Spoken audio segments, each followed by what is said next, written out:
Hi mga kabibis! Yes. Just to cap off the day.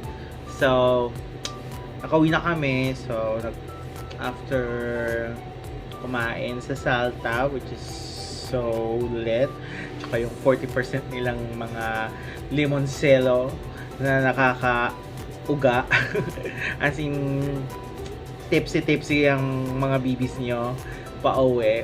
So, tapos pumunta pa kami ng Trinoma para to cool down or para matanggal yung amats namin. Nag-ikot-ikot lang kami. Then, we bought Roy's chocolate. So, mamaya, babanatan namin yan.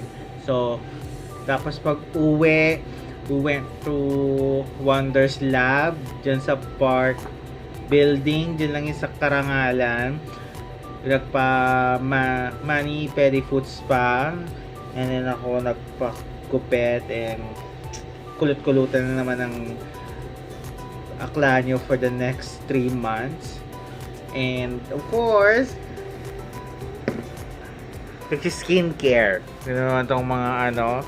So, ito din ang ating birthday boy. Hi. Thank you for the day. I appreciate it. Sa mga greetings. Thank you, thank you. So, to the next 40. To the next 50. Tapos, kahit hindi sponsor, ito yung gamit naming skincare by, ano to?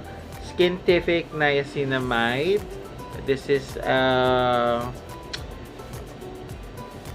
clay stick na bababad mo lang yan sa face mo.